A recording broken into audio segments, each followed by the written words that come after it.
오늘 우리에게 주시는 하나님의 말씀은 시편 46편 1절부터 11절의 말씀입니다. 시편 46편 1절부터 11절의 말씀 제가 봉독해 드리겠습니다. 하나님은 우리의 피난처시요 힘이시니 환난 중에 만날 큰 도움이시라. 그러므로 땅이 변하든지 산이 흔들려 바다 가운데에 빠지든지 바닷물이 솟아나고 뛰놀든지 그것이 넘침으로 산이 흔들릴지라도 우리는 두려워하지 아니하리로다. 한 시내가 있어 나뉘어 흘러 하나님의 성 곧 지존하신 이의 성소를 기쁘게 하도다. 하나님이 그 성중에 계심에 성이 흔들리지 아니할 것이라. 새벽에 하나님이 도우시리로다. 문 나라가 떠들며 왕국이 흔들렸더니 그가 소리를 내심에 땅이 녹았도다. 만군의 여호와께서 우리와 함께 하시니 야곱의 하나님은 우리의 피난처시로다. 와서 여호와의 행적을 볼지어다. 그가 땅을 황무지로 만드셨도다. 그가 땅 끝까지 전쟁을 쉬게 하시며 활을 꺾고 창을 끊으며 수레를 불사르시는도다. 이르시기를 너희는 가만히 있어 내가 하나님됨을 알지어다. 내가 문 나라 중에서 높임을 받으리라. 내가 세계 중에서 높임을 받으리라 하시도다. 만군의 여호와께서 우리와 함께 하시니 야곱의 하나님은 우리의 피난처시로다. 아멘. 잠시 기도하겠습니다. 사랑하는 주님 감사합니다. 오늘 목요 찬양 예배 귀한 시간 우리가 주님 앞에 나와 하나님의 말씀을 듣고 또 우리의 마음을 올려드려 주님께 찬양하며 우리의 모든 기도의 제목을 놓고 주님께 기도를 드립니다. 하나님 이 시간 임재하여 주시고 각자 머무는 곳은 다르지만 우리 있는 그 자리에서 주님 말씀 안에서 변화받은 삶을 살아가게 하시고 오늘도 도전받는 귀한 크리스천으로서의 삶을 살아내는 우리 귀한 성도님들 되게 하여 주시옵소서. 함께 인도하신 주님 감사하며 예수님의 이름으로 기도드렸습니다. 아멘. 네, 오늘 피난처, 힘, 그리고 도움이라는 말씀으로 시편 46편 말씀을 함께 나누려고 합니다. 여러분 그 재난 대응 매뉴얼이라는 거 아십니까? 재난 대응 매뉴얼이라는 거는 재난이 발생할 때 단계별로 어떻게 조치를 해야 되는지 그러한 것들을 기록해 놓은 매뉴얼입니다. 지침서죠. 제가 보니까 한국에서는 물난리에 대해서 이런 정도의 재난 대응 매뉴얼이 있더라고요. 먼저 관심, 주의, 경계, 심각 이렇게 4단계로 나뉩니다. 일반적으로 여름철이 되면 5월 15일부터 10월 15일까지는 관심 기간이 됩니다.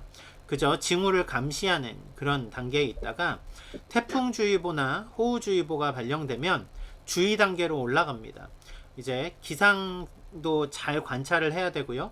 수문, 그쵸, 물을 열고 닫는 수문 상황도 모니터링을 해야 됩니다. 그런데 태풍 경보가 오고 호우 경보가 오면은 이제는 경계 단계로 올라갑니다. 안전을 위하여서 취약 지역을 강화해야 됩니다. 그리고 심각 단계는 어떤 상황입니까? 이제 실제로 다 터지는 그런 상황이죠. 즉각 대응이 필요합니다. 선 조치 후 보고 이런 말들 있죠. 이제 막 그 심각한 단계에 이르면 뭔가 막 급하게 해야 된다는 이야기죠. 뭔가 일이 있을 때 이렇게 순서대로 해야 될 것들을 우리가 안다라면 위기가 닥쳐와도 실은 많이 마음이 평안할 것 같아요. 그런데 실은 우리 인생이 늘 그렇지만은 않더라는 거죠. 재난 매뉴얼이 있어도 재난이 터지면 결국 손을 못 쓰는 부분들이 생기더란 이야기예요. 우리의 인생을 놓고도 봐볼까요? 우리도 각자의 매뉴얼이 있습니다. 여러분 배가 아프면 어떻게 하십니까? 저는 손 여기를 이렇게 눌러줍니다. 저희 아버지가 그렇게 해주셨어서 또 그렇게 하면 안 아픈 것 같아서요. 따뜻한 걸 배에 대기도 하고요. 약을 먹기도 합니다. 그러다가 단계가 올라가면 어떻게 됩니까? 이제 GP와 상담을 하거나 그렇게 병원에 찾아가죠. 근데 단계가 아주 심각해지면 어떻게 됩니까? 앰뷸런스를 부르거나 이머전시로 가게 되지 않습니까? 우리 인생도 살아온 경험에 의한 인생 매뉴얼이 있더란 이야기예요. 그런데 실은 인생 매뉴얼이 있다고 생각을 하면서도 우리가 돌아보면 결국 우리는 늘 위기 앞에서 실은 무방비한 것 같더란 이야기입니다. 이미 겪었던 일인데도 불구하고 또 터질 때 예전과 똑같은 방식으로 해서 그것들이 해결되지 않을 때가 많아요. 우리는 위기를 대처하기 위해서 우리가 겪었던 모든 경험과 다른 사람의 경험과 책과 신문과 뉴스와 모든 것들을 다 보고 채워나간다고 하지만 문제는 아무리 대응을 해도 실제로 위기가 터졌을 때는 거의 무방비 상태로 당하는 일들이 너무 많더란 이야기죠. 왜 이런 일들이 벌어지는 걸까요? 저는 오늘 시편 46편의 말씀을 살펴보려고 합니다. 이 시편 46편의 말씀이 어찌 보면 우리 인생의 모든 문제에 대한 답을 우리에게 주기 때문에 그렇습니다. 시편 46편은 공동체의 신뢰시라고도 불리고요. 시온의 노래라고도 불립니다. 무엇입니까? 하나님을 예배할 때 드려진 기쁨의 찬양이라는 거죠. 이 기쁨의 찬양 속에서 우리는 우리 인생의 답을 발견하게 됩니다. 함께 말씀을 한 절 한 절 보면서 그 의미들을 좀 더 깊이 살펴가 보도록 하겠습니다. 먼저 이 시편의 배경을 좀 살펴볼 필요가 있을 것 같습니다. 시편의 머리말이라고 하죠. 시편에 보면은 이게 누구의 시라고 하는 기록들이 있습니다. 자, 시편은 시로 봐야 되죠. 먼저 이 시편은 고라자손의 시입니다. 고라자손이 누구일까요? 고라자손은 성경에 민수기 16장에도 나오고 역대상 26장에도 나옵니다. 민수기 16장에서는 모세를 반역하여서 땅이 그 입을 열어서 그 집과 고라에 속한 모든 사람들을 삼켜버린 저주받은 민족으로 나오죠. 그런데 역대상에 가서는 이 고라 자손이 하나님의 성전을 지키는 문지기 그 반열에 서는 그러한 놀라운 은혜를 입습니다. 예배자로 세워진다는 이야기죠.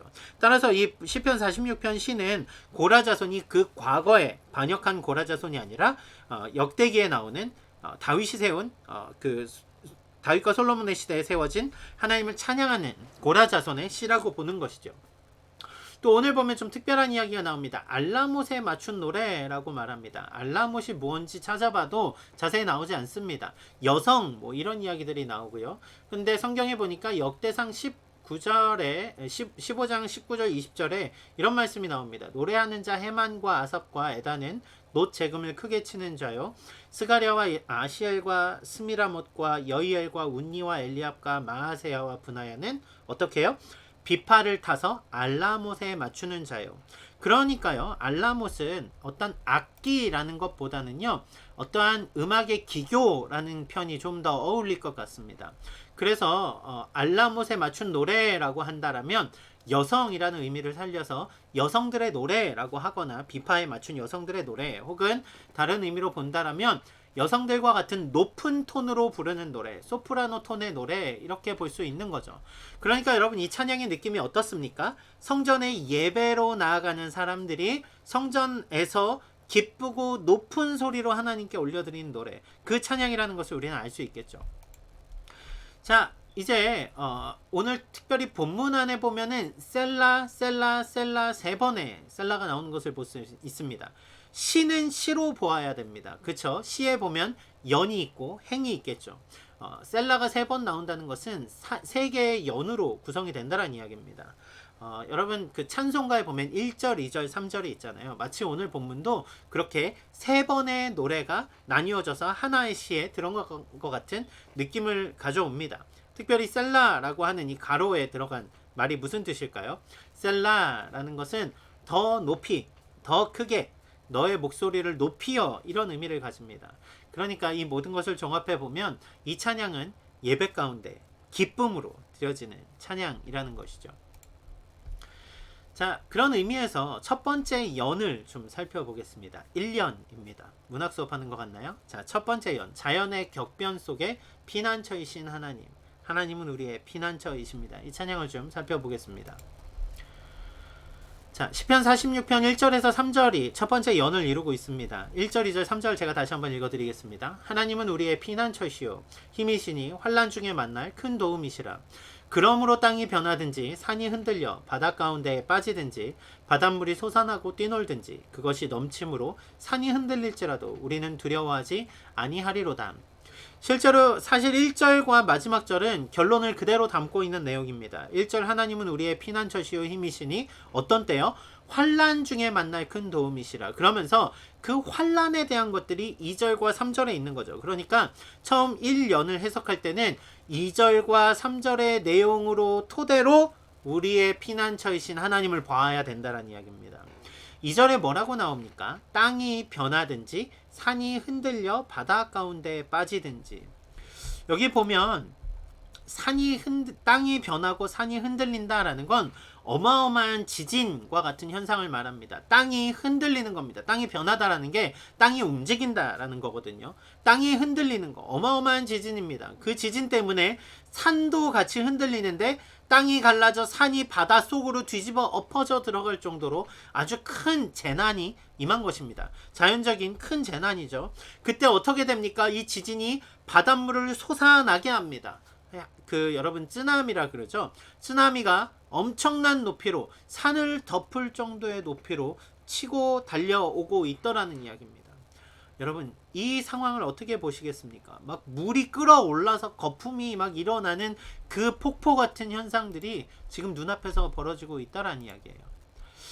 너무나 겁나는 무서운 상황 아닙니까? 그거를 성경 저자는 오늘 고라자서는 뭐라고 기록하냐면 환란이라고 말합니다. 환란. 그런데 그 환란 가운데 하나님이 우리의 피난처시라고 말하고 있죠. 여러분 이 환란에 대한 이야기가 너무 멀리 느껴지시나요? 우리의 이야기들로 좀 바꿔보겠습니다. 최근 일어나고 있는 일들을 좀 살펴보자는 거죠. 맨 왼쪽에 있는 사진은 이번 올해 터진 IT 사태라고 합니다. 지진 때문에 사람들이 집을 잃었습니다. 갑자기 터지는 지진들 어찌할 바를 모르고 사람들이 죽어가고 그 가운데 절망과 슬픔밖에 보이지 않죠. 오른쪽 위에 있는 사진은 몰디브 공항 사진이라고 합니다. 점점 물이 차고 들어와서 이제 얼마가 기간이 걸릴지 모르지만 해수면이 높아지면 더 이상 몰디브는 비행기로 갈 수 없는 곳이 될 거라는 이야기를 합니다. 지금 현재 남극과 북극에 그리고 그 모든 만년설들이 녹아내리고 있다고 하죠. 여러분 이 일들이 벌어지고 있는데 우리는 재난 대응 매뉴얼이 있으면 이걸 잘 버틸 수 있습니까? 물론 회의도 하고 같이 노력도 해야겠죠. 하지만 왜 이런 일들이 벌어집니까? 우리 스스로 어찌할 수 없는 문제들이 계속해서 벌어지고 있더란 이야기예요. 세상이 그렇게 흘러가고 있더란 이야기입니다. 그렇게 따지고 본다라면 우리가 자연을 정복한 것 같지만 실은 자연 앞에서 너무도 초라한 인간이라는 게 바로 오늘 우리의 모습인 거죠. 자연재해 앞에서 결국 우리는 무방비하게 당할 수밖에 없습니다. 안타깝지만 그게 사실이란 이야기예요. 아무리 좋은 방지 시스템이 있어도 피해를 줄일 수는 있을지 모르지만 피해로부터 우리는 자유롭지 않다는 이야기입니다. 그런데 오늘 성경에 보니까 이 모든 문제들로부터 환난 가운데 하나님이 우리를 도우시겠다라고 말씀을 하시더란 이야기예요. 환난 가운데 하나님이 도우신다. 여러분 여기 돕다라는 말은 에제르라는 말입니다. 성경에 많이 등장하는 말입니다. 에제르라는 말은 보충 병력을 뜻할 때 사용되는 말입니다. 전쟁을 합니다. 그런데 절대로 이길 수 없는 싸움이에요. 내 힘 가지고 절대로 이길 수 없는 싸움인데 보충 병력이 옵니다. 전쟁에서 이기는 거죠. 무엇입니까?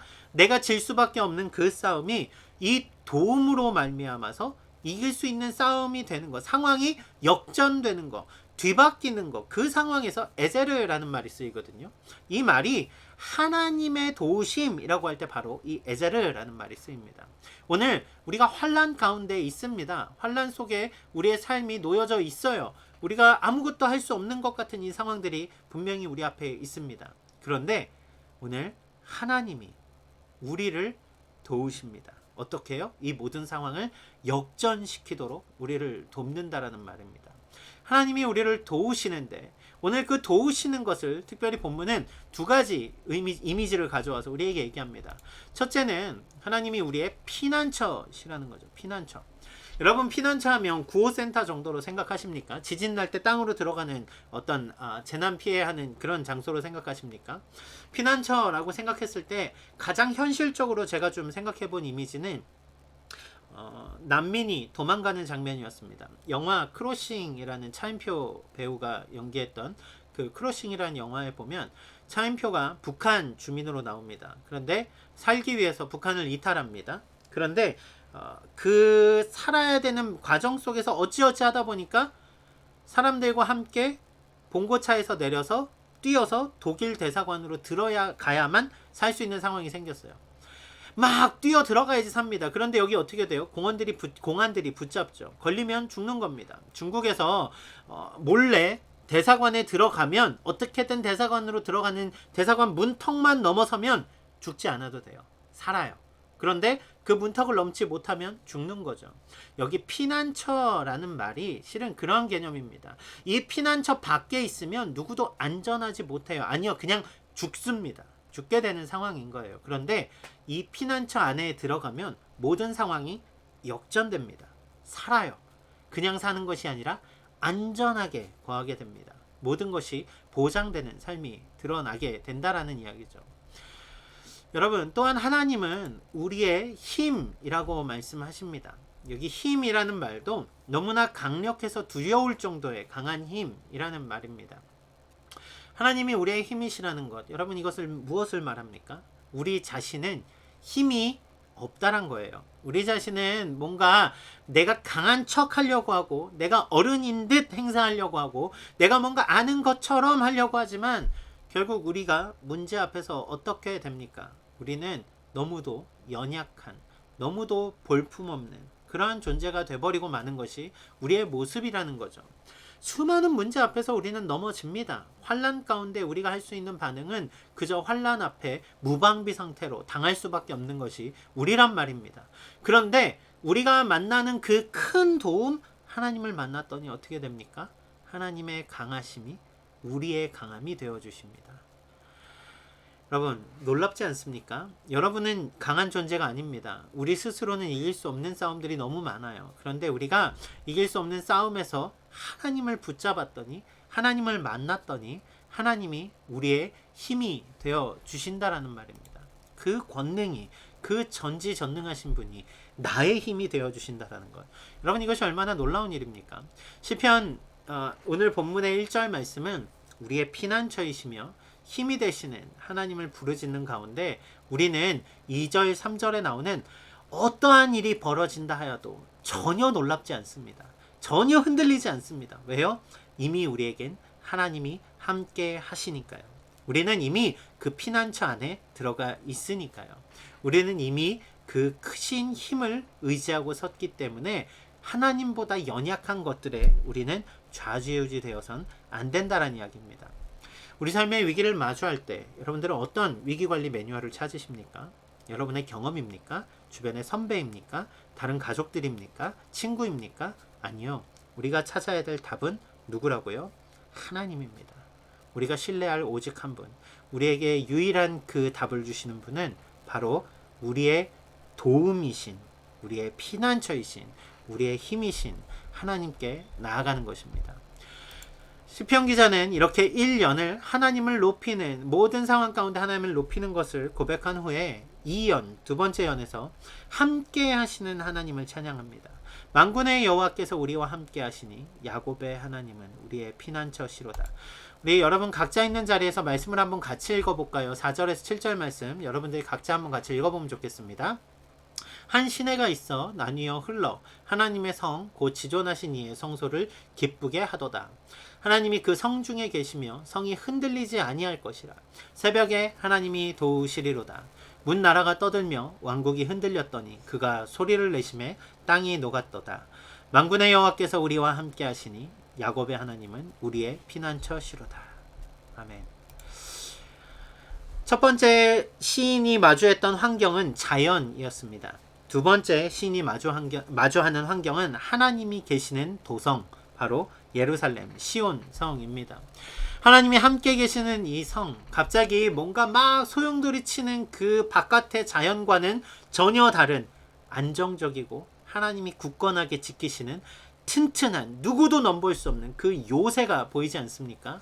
여러분, 이 밖에서는 물이 넘나들어서 산을 덮고 있지만 이 하나님이 계신 곳은 한 시내가 흘러서, 잔잔하게 흘러서 하나님의 기쁨이 되는 일들이 벌어지고 있더라는 이야기죠. 마치 에스겔의 환상에서처럼 그 보좌로부터 물이 흘러서 온 세상에 하나님의 은혜를 덮듯이 하나님의 성소로부터 이 축복이 나오고 있더란 말입니다. 말씀을 보고 있으면 역사 가운데 하나님이 이스라엘을 지키셨던 그 하나의 사건이 떠오릅니다. 열왕기하 18장 17절에 보면 이런 말씀이 나옵니다. 아수르 왕이 다르단과 랍사리스와 랍사게로 하여금 대군을 거느리고 라기스에서부터 예루살렘으로 가서 히스기야 왕을 치게 하매 그들이 예루살렘으로 올라가니라. 그들이 올라가서 윗못 수도 곁 곧 세탁자의 밭에 있는 큰 길에 이르러 서니라. 이 본문이 나오는 시편 46편은 아마도 히스기야 왕의 시대 이후에 기록된 것일 것이다 라고 신학자들이 많이 생각을 합니다. 왜냐하면 오늘 이 연의 내용들이 이 히스기야 때의 내용과 너무 흡사하기 때문에 그래요. 히스기야 왕 4년 때 북이스라엘이 멸망합니다. 누구의 손에 의해서요? 오늘 여기 이스라엘을 쳐들어온 아수르의 손에 의해서 멸망합니다. 그런데 10년이 지난 히스기야 왕 14년째 아수르가 다시 쳐들어옵니다. 뭔가 금과 은으로 온갖 예물을 다 드렸지만 마음이 변하지 않고 쳐들어오게 되었습니다. 마음이 불안합니다. 불편합니다. 히스기야 왕이 어떻게 했을까요? 먼저 히스기야 왕을 향하여서 그 아수르의 랍사게가 이렇게 저주를 퍼붓습니다. 민족의 신들 중에 어느 한 신이 그의 땅을 아수르 왕의 손에서 건진 자가 있느냐? 지금 아수르가 온 땅을 다 점령했고 심지어 너네 북이스라엘도 다 점령했고 그 말인즉슨 너네 신조차도 우리 앞에서는 굴복할 거야 라고 이렇게 사람들을 비아냥거리면서 예루살렘 성을 향해서 외치고 있습니다. 유다는 절망스럽습니다. 성경에 보면 랍사게가 특히 유대의 말로 계속해서 비난하는 것을 봅니다. 얼마나 마음이 안타깝습니까? 무너지는 것 같습니다. 싸울 힘이 없어요. 어떻게 힘 대 힘으로 아수르를 이기겠습니까? 북이스라엘이 망하였는데요. 남유다는 얼마나 힘이 강하겠다고 아수르와 싸워서 이기냔 말입니다. 싸울 수 없는, 이길 수 없는 절대로 불가능한 싸움이 되었습니다. 그때 히스기야 왕은 하나님의 전으로 나아갑니다. 하나님의 뜻을 구합니다. 기도하며 구할 때 이사야를 통하여서 하나님은 이런 말씀을 해주십니다. 열왕기하 19장으로 넘어갑니다. 6절이요. 이사야가 그들에게 이르되 너희는 너희 주에게 이렇게 말하라. 여호와의 말씀이 너는 아수르 왕의 신복에게 들은 바 나를 모욕하는 말 때문에 두려워하지 말라. 하나님은 두려워하지 말라고 말씀하십니다. 하나님이 싸우시겠다고 말씀하십니다. 힘 대 힘의 싸움에서 이스라엘은 지지만 하나님 앞에 아수르는 정말 아무것도 아닙니다. 이 싸움의 결과가 어떻게 되냐고요? 본문 36절 5절에 가서 보면 이렇게 됩니다. 이 밤에 여호와의 사자가 나와서 아수르 진영에서 군사 18만 5천 명을 친지라.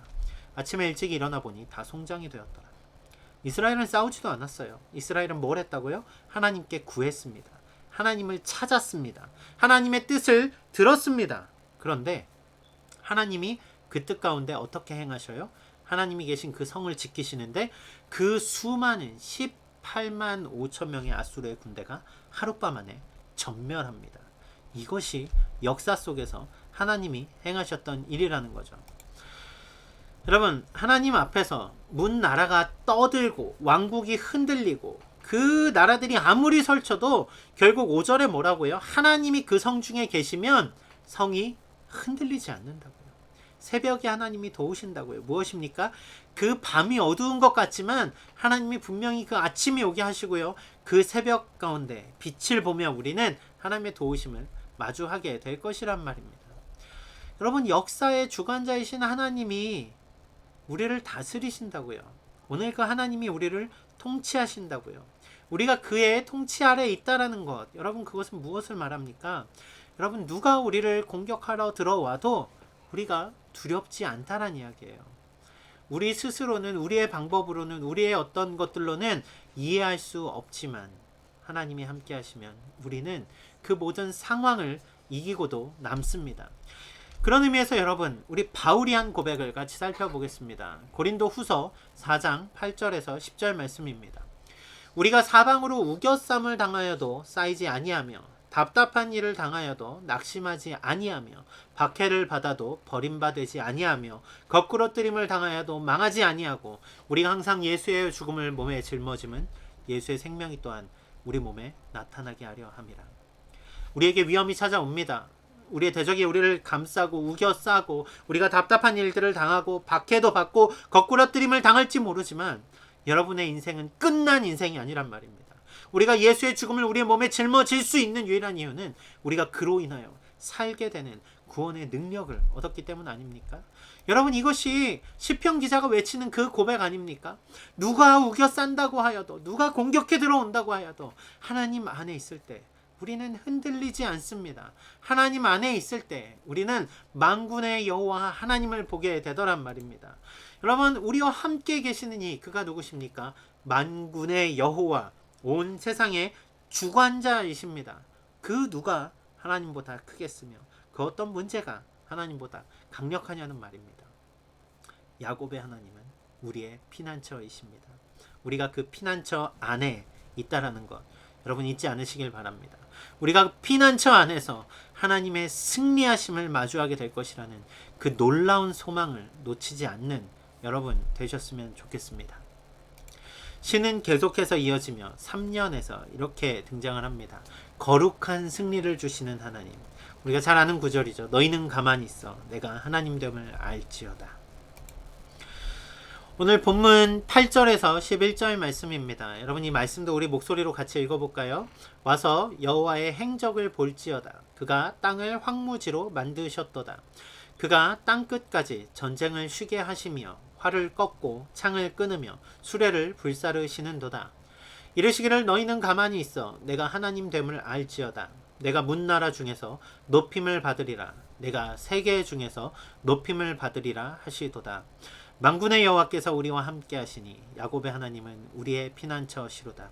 셀라 셀라 셀라 세 번째 셀라가 왔습니다. 여러분 이 이스라엘 사람들이 예배 가운데 드린 이 찬양이 얼마나 우렁차게 지금 이 세 번째 연을 향해 가고 있겠습니까? 여러분 오늘 말씀에 보면은 특별히 3년은 전쟁의 이미지들이 좀 더 강력하게 드러납니다.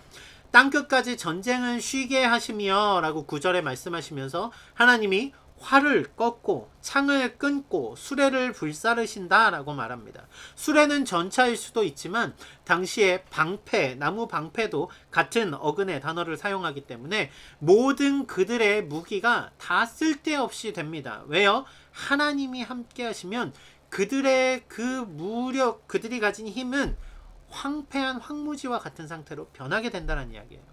하나님이 함께 하실 때 우리는 그렇게 고백하게 되죠. 너희는 가만히 있어 하나님 됨을 알지어다. 말씀하시는 것처럼 우리는 하나님의 능력을 마주하게 될 거란 말입니다. 10절 말씀을 보면 여러분 떠오르는 구절이 있지 않습니까?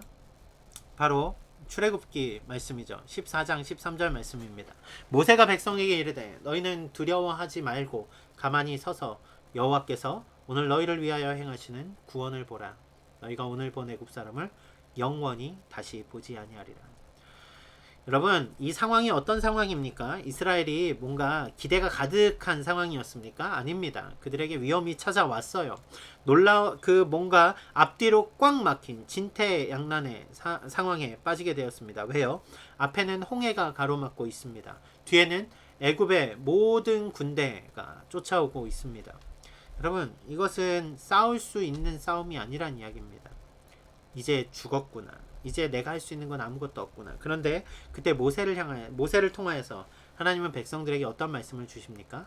너희는 두려워하지 말고 가만히 서서 여호와께서 오늘 너희를 위하여 행하시는 구원을 보라. 무엇을 보라고요? 구원을 보라고요. 구원을 보라고요. 여러분 우리는 이 땅 가운데 멸망하는 자들이 아니라니까요. 우리는 앞에 홍해 때문에 빠져 죽는 사람들이 아니라고요. 우리는 우리를 쫓아오는 군대에 의해서 쫓겨 죽게 되는 그게 우리의 운명이 아니라요. 우리의 운명은 하나님의 구원하심 안에 있는 운명이라는 말입니다. 우리가 할 것은 무엇입니까? 잠잠히 그저 있는 그대로 하나님을 바라면 되는 겁니다. 하나님을 마주하면 되는 겁니다. 여러분 우리가 그게 바로 믿음 아닙니까? 제한된 나의 힘으로 뭔가를 해보려고 하는 그거 말고요. 하나님의 능력을 붙들고 나아가는 것. 그게 바로 믿음 아니냐는 얘기예요. 이 세상에는 우리가 풀 수 없는 문제 투성입니다. 내가 할 수 없는 내가 어떤 답을 찾아낼 수 없는 일들 투성이에요. 그런데 여러분 왜 자꾸 그 일들에 여러분의 목숨을 달고 그렇게 미친 듯이 달려가고 계십니까? 여러분 그것이 여러분을 풀고 나면 행복하게 해줄 것 같습니까? 아니요. 또 다른 문제들이 우리 앞에 계속 쌓여가는 거. 여러분 이미 아시잖아요. 그렇다면 우리가 바라봐야 될 것은 문제를 넘어서는 나의 능력이 아니라 문제를 뛰어넘는, 문제를 초월하는 구원의 하나님을 바라보는 것. 그것이 바로 오늘 우리의 삶에 있는 우리 그리스도인들의 특권이라는 말입니다. 오늘 본문의 마지막 말씀은 이렇게 말을 합니다. 만군의 여호와께서 우리와 함께 하시니 야곱의 하나님은 우리의 피난처시로다. 오늘 말씀은 여러분 잘 기억해 보십시오. 뭔가 대적이 있고 자연 환경에 대한 어려움이 있고 성을 침략하려는 나쁜 사람들이 있는 것 같아서 전쟁에 나아가는 사람들이 힘을 돋구기 위해서 하는 그러한 노래 같지요. 하지만 아닙니다. 제가 앞서서 말씀드렸죠. 이 시는 일상 가운데 드려지는 찬송입니다. 예배 가운데 드려지는 찬송이라는 이야기예요. 무엇입니까? 여러분, 문제가 터져서도 기도를 해야지요. 하지만 우리의 일상 가운데 날마다 하나님을 찾고 부르짖고 나아가면, 우리의 피난처 되시는 그 주님을 의지하고 서면 우리의 일상이 하나님을 향한 예배가 되고, 우리의 입술에 나오는 모든 노래가 하나님을 찬양하는 기쁨이 될 때, 우리는 그 피난처 안에 있기 때문에 어떠한 두려움이 있어도 우리는 흔들리지 않는다고 말하는 것입니다. 여러분, 이것은 위기 가운데 있는 것이 아닌 우리의 일상에 드려지는 찬양이라는 이야기예요. 우리의 삶 가운데 높이는 하나님의 영광이라는 말입니다. 그럼 얼마나 감사합니까? 얼마나 기쁩니까? 얼마나 우리의 목소리가 울려 퍼지겠습니까? 셀라 셀라 셀라. 여러분, 말씀을 정리해 보겠습니다. 여러분은 진정한 그 피난처, 우리의 힘, 그리고 그 도움 되시는 하나님 안에 거하고 있습니까? 여러분, 환난 가운데 우리의 도움 되시는 그 하나님을 마주하고 있습니까? 세상에서는 어려움이 닥쳐오면 매뉴얼이 있어야 된다고 말합니다. 그 문제를 풀 수 있는 답을 찾아야 된다고 말합니다. 빨리 모든 리소스를 다 쏟아부어서 그 답을 찾아내라고 말합니다. 백신을 만들어내라고, 모든 문제 가운데 솔루션을 찾아내라고. 그런데요, 여러분, 문제 앞에서 우리는 너무나 보잘것없는 사람이라는 거 이미 아시잖아요. 여러분, 그 어떠한 것도 완벽한 답이 될 수 없습니다. 우리가 최선의 노력을 할 수는 있지만 답을 찾을 수 없다라고요. 그게 바로 우리의 제한된 인생 아닙니까? 하지만 여러분, 오늘 말씀을 보니 어떻습니까? 나의 하나님을 믿고 의지하고 바라는 가운데 우리는 진정한 답을 가지고 있는 사람들 아닙니까? 여러분, 우리에게 답이 있다면 하나님밖에 없는 거예요. 여러분, 우리 다른 거 찾지 말자고요. 우리 다른 것 때문에 우리의 마음이 흔들리지 말자고요. 왜요? 우리가 이미 하나님과 함께 있고 우리 안에 이미 하나님이 함께 하시는데, 임마누엘 하시는데, 여러분, 우리가 무엇 때문에 흔들리겠냔 말입니다. 여러분은 이미 그 피난처 안에 들어와 계시는 성도님들 아닙니까? 우리가 즐겨 부르는 찬송 중에 337장에 이런 찬송이 있습니다. 내 모든 시험 무거운 짐을 주 예수 앞에 아뢰이면 근심에 쌓인 날 돌아보사 내 근심 모두 맡으시네. 무거운 짐을 나 홀로 지고 견디다 못해 쓰러질 때 불쌍히 여겨 구원해 줄리 누구시라고요? 은혜의 주님, 오직 예수님입니다. 여러분, 우리의 인생에 어떠한 답을 찾고 계십니까? 여러분의 일상 가운데 여러분은 어떠한 근심을 하며 살아가십니까? 그 무거운 짐을 우리는 왜 스스로 지고 가는 걸까요? 왜 내가 어떻게 하지도 못하는 그 짐들 때문에 우리는 그저 낭망하고 오늘 낙심하고 무너져 있는 것입니까? 여러분, 우리 근심하지 맙시다. 걱정하지 맙시다. 이 삶은 우리에게 눈물을 주고 우리에게 쓰디쓴 아픔을 주고 우리가 그 안에서 뭔가 너무나 연약해서 힘든 것 같지만 주님을 붙잡고 서면 은혜의 주님이 오늘 우리에게 구원의 손길을 베푸실 것입니다. 아니, 우리가 얻은 구원으로 말미암아 우리는 절대 요동하지 않을 것입니다. 우리는 그 하나님이 우리의 피난처이십니다. 하나님이 우리의 힘이십니다. 하나님이 우리의 도움이십니다. 사랑하는 성도 여러분, 오늘 우리의 삶에 우리 찬양이 끊이지 않기를 원합니다. 오늘 이 시편의 고백이 끊이지 않기를 원합니다. 하나님이 우리의 피난처시오 힘이시니 환난 중에 만날 큰 도움이시라. 너희는 가만히 있어 내가 하나님됨을 알지어다. 내가 문 나라 중에서 높임을 받으리라. 내가 세계 중에서 높임을 받으리라 하시도다. 마지막 절 같이 읽어볼까요? 만군의 여호와께서 우리와 함께 하시니 야곱의 하나님은 우리의 피난처시로다. 만군의 여호와께서 우리와 함께 하시니, 이 함께 하시다라는 말이 바로 임마누입니다. 임마누엘, 우리와 함께 하신 하나님, 우리를 구원하신 그 하나님, 우리를 위해 하나뿐인 독생하신 아들 예수 그리스도까지 내어주신 그분이 세상 끝날까지 우리와 함께 하실 것입니다. 오늘 우리가 할 일은 믿음으로 오늘도 주님의 이름을 높이는 것입니다. 오늘도 승리하는 삶을 살아내는 것입니다. 오늘 세상의 어떠한 어려움 가운데서도 우리가 낙심하지 않고 우리의 피난처 되시는 우리의 힘이신 우리의 그 도움이신 하나님을 의지하며 승리하며 나아가는 여러분 모두가 되시길 주님의 이름으로 축원합니다. 함께 기도하며 나아가겠습니다.